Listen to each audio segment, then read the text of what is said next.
Now, brothers and sisters, we've had 400 years to live under white people. We know them pretty well. This is a wicked, jealous-hearted people. It's not their color that makes them that way. It's the way they were taught by Yacub. They were taught contrary to good. They were taught to exalt their color. They were taught to rule. They were taught never to submit to the darker people. And if you look at white folk, I mean, they can't stand to have a black foreman, a black boss.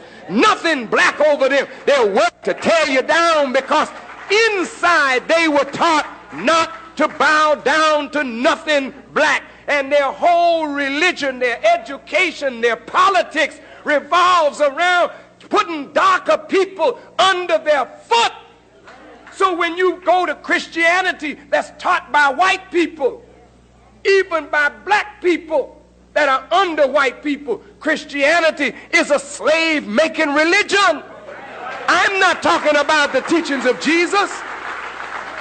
This is a slave-making religion that is to make you bow down to a white God and a white Jesus, seeking a white heaven with some white angels, and you want nothing to do with your black self. That is racism in the name of religion.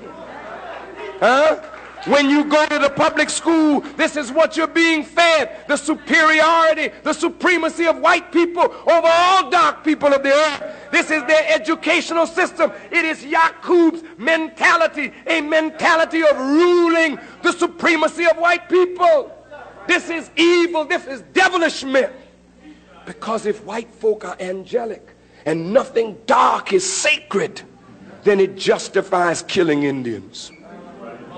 We're doing God a favor, kill all of them. They're savages, they're heathens, kill them all. And so they can go into Africa. And because of the great wealth in the Congo, kill millions of our people because these are black niggers. They don't have any soul. Cortez and all of them going into Mexico, killing the Indians wholesale. They don't have any soul. And so the police can meet you tonight with just an excuse. He pulls out his gun and blows you away because we don't need no excuse to kill a nigger. They were made that way, brothers. That's the worst of yourself on parade. How do you like it? Do you like living under white people? How many of you would like to live under him another 100 years, another 1,000 years? Would you be happy? Well, if you wouldn't be happy living under white folk another 1,000 years, will you be happy living under the manifest evil of yourselves?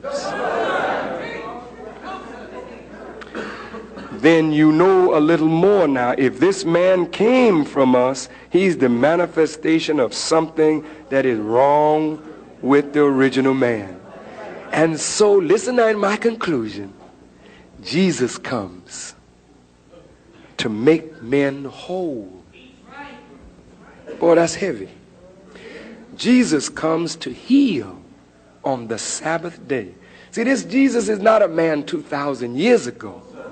He's a man that comes at the end of the world, of the Caucasian, but more than that, he comes in the fullness of time because he's born out of the will of the originator who wanted to see man perfect. And here comes a human being born of a woman, and he masters all these forces by God's will and permission, and he grows and ascends into the heavens from death.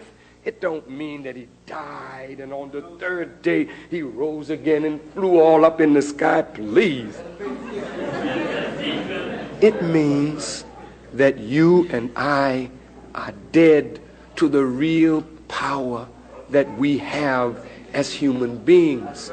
You're not operating on the plane that you can operate on, so you're dead on that higher level. And this is why you say, heaven is my home.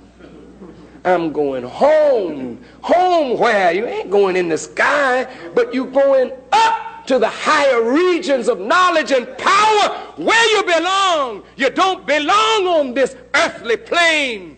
You got to get on up to higher ground. But that is not dying and flying away. It's taking on the wings of knowledge and coming out of a death-like state where the power of God that is within you is locked and buried. So Jesus said, the kingdom of heaven is within